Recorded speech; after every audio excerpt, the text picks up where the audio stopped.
রাজনৈতিক মতবিরোধের বাইরে গিয়ে কেবল নাগরিক হিসেবে ঢাকাকে সুন্দরভাবে গড়ে তোলার আহ্বান জানিয়েছেন স্থানীয় সরকার, পল্লী উন্নয়ন ও সমবায় মন্ত্রী মির্জা ফখরুল ইসলাম আলমগীর।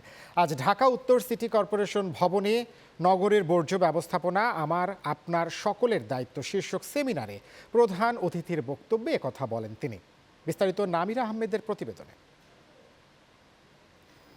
আধুনিক নগরায়নের অন্যতম প্রধান অভিশাপ হল অনিয়ন্ত্রিত বর্জ্য ব্যবস্থাপনা। প্রতিনিয়ত বাড়তে থাকা জনসংখ্যার চাপে শহরগুলো ক্রমান্বয়ে আবর্জনার ভাগাড়ে পরিণত হচ্ছে।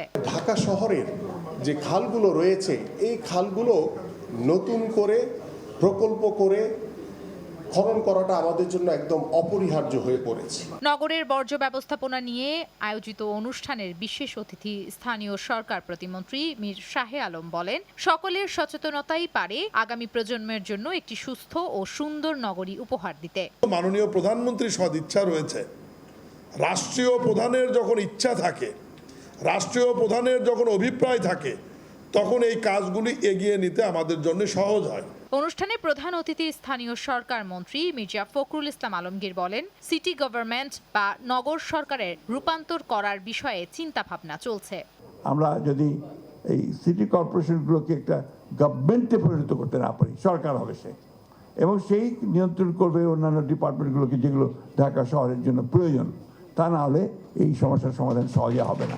রাজধানীর যানজট নিরসন প্রসঙ্গে তিনি বলেন, এআই জরিমানার ব্যবস্থা চালু হওয়ায় চালকদের মধ্যে সড়কে গাড়ি চালানোর ক্ষেত্রে কিছুটা শৃঙ্খলা ফিরেছে।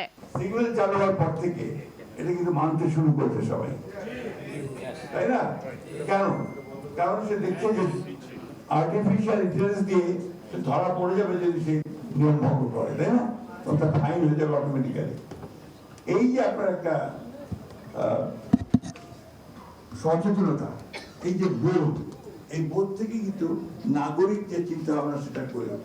শহরকে পরিষ্কার পরিচ্ছন্ন রাখতে জনসচেতনতার বিকল্প নেই বলেও জানান মির্জা ফখরুল ইসলাম আলমগীর। আসুন, let us all try to build our city. Namira Ahmed, channel 9, Dhaka.